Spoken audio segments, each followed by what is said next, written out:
Welcome to Global Perspectives. What is the best way to prepare people for the rigors of international diplomacy? For answers, we turn to Ambassador Kate Canavan, who once headed the Foreign Service Institute. Global Perspectives with Pulitzer Prize-winning commentator John Bercia. Welcome to the show, Ambassador. Well, thank you very much, John. I'm really pleased to be here. I don't know where to start. You have served in so many places, but perhaps you could just tell us briefly some of the maybe highlights of your long diplomatic career. Well, I was very fortunate. I never had a bad job. Maybe one boss wasn't wonderful, but the rest of them were fantastic.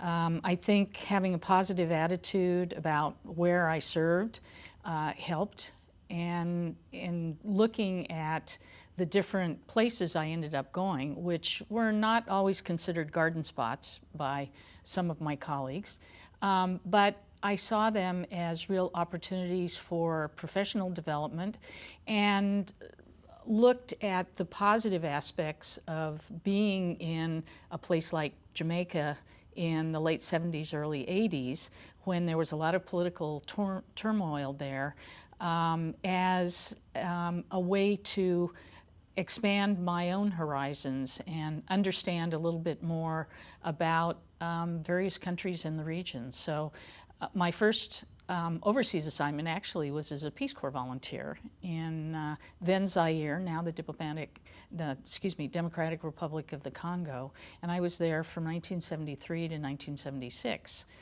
I went as an individual placement volunteer, not as part of a group of teachers or anything, and I spent about half my time looking after other volunteers, making sure that they rode home to their mothers and that they got their inoculations on a regular basis and that they didn't have any problems, and doing site checks for placements of future volunteers. And then I also taught English to some of the local officials in the cities, both Bukavu and Kisangani, where I served during that period. And then I had taken the Foreign Service exam while I was in the Peace Corps, and so I was offered an appointment, and so I went straight from the Peace Corps into the Foreign Service. Have you found that it is better, preferable for someone to have that kind of international experience before entering the Foreign Service, or does it work if you go straight from school into it? The average junior officer or entry-level officer now, and has been actually for probably the last 40 years, is between about 30 or 31, 32 years old. I came in at 27. We do get a few folks right out of undergraduate or graduate programs. Most people find that they do better on the oral part of the Foreign Service exam if they have some work and life experience, which is why we get a few folks that are older and not necessarily straight out of university. So that's desirable, and I think a lot of our new officers, entry-level officers, have had work experience before they come into the Foreign Service, and that is helpful, I believe. You're a little bit more mature. International experience is helpful. Some people have studied abroad, some people have actually worked abroad, and that gives you a little bit more of a perspective on the kind of work you're going to be doing. To prepare for the Foreign Service exam, there are books that help you do that, and also the State Department website gives you some questions, but it's a very broad exam.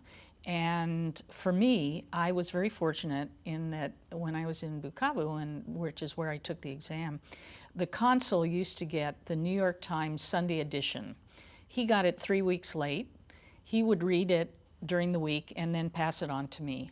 And I read that cover to cover every week for about a year. And that really helped because the exam goes into not only current events, history, sports, the arts, you name it. There are questions on the Foreign Service exam Economics, at least a basic understanding of economics is very important. And certainly for the oral exam, being able to communicate verbally, orally, is absolutely key. And so sometimes a course in journalism, which is much more of the kind of writing we do in the Foreign Service as opposed to more flowery English prose, is very helpful as well. So having broad knowledge of not just the United States, but world history, current events, as I said, arts, culture, sports is really key to success on the exam. Let's talk about preparedness at two levels. One for younger people who are getting into it for the first time, and then two for people who have been in the field for a while and would be going through programs at the Foreign Service Institute or something else. For the young people, I think you touched on some of this when you mentioned journalism and communication and all of those things that are essential. You could get those types of experiences in the classroom. Yes. But there are other specialized skills that a young person would benefit from having in diplomacy. And some institutions, academic institutions, have begun to offer those as separate courses or as workshops. Yes. And I'm talking about things like, really hands-on negotiation experiences, simulation, diplomatic etiquette protocol, crisis management skills, et cetera, et cetera. How would if you were advising a young person, how would that young person go about acquiring some of these things at institutions that don't offer them? Well, we do offer them at the Foreign Service Institute, actually. Of course. And we don't require, for instance, that new officers even have a foreign language when they come in. It's helpful. It can, if they have a foreign language at a certain level, it can help them move up on the register hopefully for an offer of an appointment. But there are lots of courses that are offered online now that they can go to, and various schools offer opportunities for online instruction if you can't get that at a local college or university, or you can't perhaps afford either the time or the money to enroll in full-time university to get those courses. So there's a lot of that available. As I say, we do offer those kinds of courses at the Foreign Service Institute based on your upcoming assignment. So when new entry-level officers come in, as well as entry-level specialists who are folks like diplomatic security people, doctors, office managers, systems, people who have expertise in computer systems and cyber knowledge. Again, when you first enter, you come in an orientation class. And during that orientation, you get some diplomatic history and how diplomats operate, how they've operated in the past, what you will be expected to do as an entry-level person, what you need to know about the personnel system and the assignment process, which is very important. During that course, you will bid on and be assigned to your first assignment. And then from there on, you will have a schedule of training courses that you will take depending on what that assignment is. For people who need a foreign language, and when you come in as an entry-level Foreign Service officer, you're hired on a 5-year limited appointment. During that 5 years, you have a number of tasks that you need to complete to become tenured. Among those are serving at least one overseas assignment, probably have to serve in a consular position. You have to get off language probation in one foreign language and demonstrate an ability to perform in any assignment you're given. It's basically a meritocracy. So doing whatever job you're doing, you have to do it well. and receive good evaluations. You have to demonstrate that you can function in an overseas environment. It's not for everybody, and I've seen a couple of folks who chose to resign rather than get tenured because they found that working overseas was not their cup of tea. So they left the service, and that's fine because it's definitely not something that works for everyone, and that's good. They ended up working in areas in the United States where they're using their international relations background, but just not serving overseas. So anyway, we teach folks, and we have different levels of leadership and management training as well as functional training that we teach at the Foreign Service Institute. For the young person who might not be at that point yet, who perhaps is not eligible for the Foreign Service Institute, maybe is still in graduate school, what would you recommend as far as specialized courses or workshops that a student might take? First of all, I think it's very helpful to have some historical perspective on what diplomats do and what they've done in the past. So if there's a course on diplomatic history, that would be very helpful. Again, economics, if it's just a basic Econ 101, that's fine. It's for folks who are interested in becoming economic reporting and analysis officers, then a higher level of economic skill would be important to have.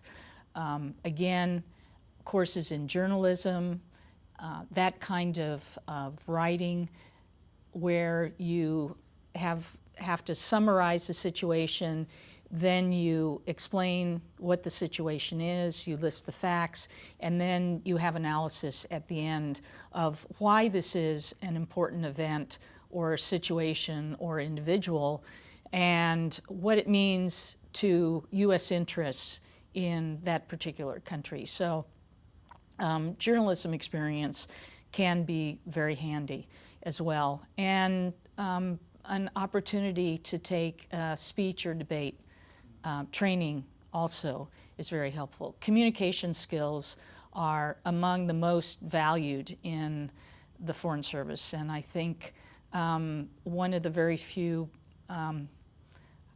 silver linings of WikiLeaks was that it demonstrated how well Foreign Service officers write, and the other thing was people said, gosh, you actually got your analysis correct. You were right most of the time. So it demonstrated the skill. If somebody who aspires to be in the Foreign Service has a particular interest in a geographic area of the world, regional expertise can be very helpful. So an opportunity to do a junior year abroad or a study abroad program in the area, in the geographic area that they're interested in serving. Also learning difficult languages before you actually come in the Foreign Service can be very helpful as well. There's really no one major that is required for the Foreign Service. I would say most people are liberal arts majors of one sort or another, but economics, we've had folks who were hard science majors who came in the Foreign Service and have done extremely well. So, and in fact, there's no requirement for a university degree at all. You just have to pass the exam. You have to be 21 years old and a United States citizen. Those are the basic requirements. One question that I get from employers, both public sector and private sector, increasingly in recent years is, has your candidate taken a course or an extensive workshop or something in international affairs writing? Right. And that's a very specific question, and I would be willing to bet there's probably not a dozen universities in this country that offer that kind of course. thing. But and then they clarify why they're asking, because somebody with even one course in that subject area is head and shoulders above other candidates because he or she is ready to go in so many ways. And so after I heard that a couple of times, because I have a writing background as well, and an international affairs writing background specifically, and I started to think, well, maybe that's something we should be including in some of the specialized training. And so I've done some instruction in international affairs writing, but I'm thinking very seriously of making that a regular component of the training that we offer for our interns and fellows just in our operation at the university every term. I think that would be excellent. One of the issues that sometimes entry-level people have is having other people correct their writing, and it happens all the time. And one of the things you either have to bring with you or develop early on is a pretty thick skin when it comes to other people critiquing your product, because frequently you are writing for somebody else's approval. And if you're a desk officer in the State Department working on a specific country, you may be the initial drafter of a memo, but the office director is going to have a cut. And then maybe even if it's going up to the secretary's office or to an undersecretary's office, the assistant secretary for that geographic area is going to have a chance to critique it and make changes as well.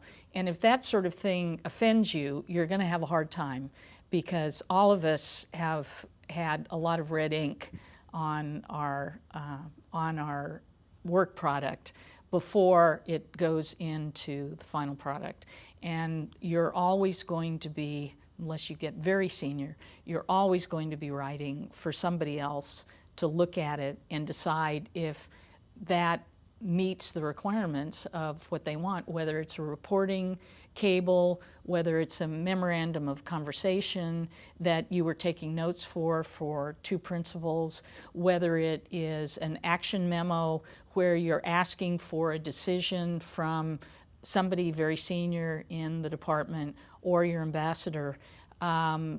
Somebody above you is going to be looking at that and saying, no, this isn't quite what we want. We need to put a little more emphasis here or there.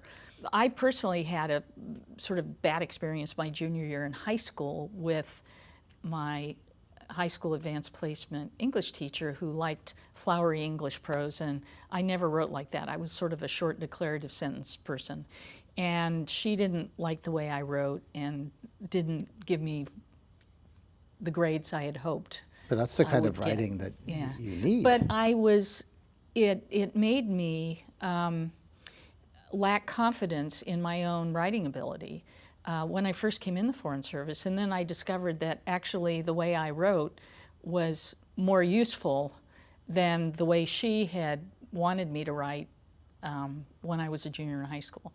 So, but it took a while for me to recognize that that different writing styles are different for different positions. Lawyers write very differently from journalists. And so you have to be willing to adjust your personal style to what your boss is looking for in your communications. So that's extremely important. Well, you're absolutely right. I learned early on that writing is rewriting, and oftentimes your name will disappear from the piece as it evolves, and there won't be anything you can claim. Or maybe down at the very bottom is the initial drafter. Two-point type. Yeah, exactly. But if that happens, you can't be offended. You have to be thick-skinned. You're absolutely right. You provided, it's much easier to, I find, in my own career, it was much easier to edit something than it was to start from scratch.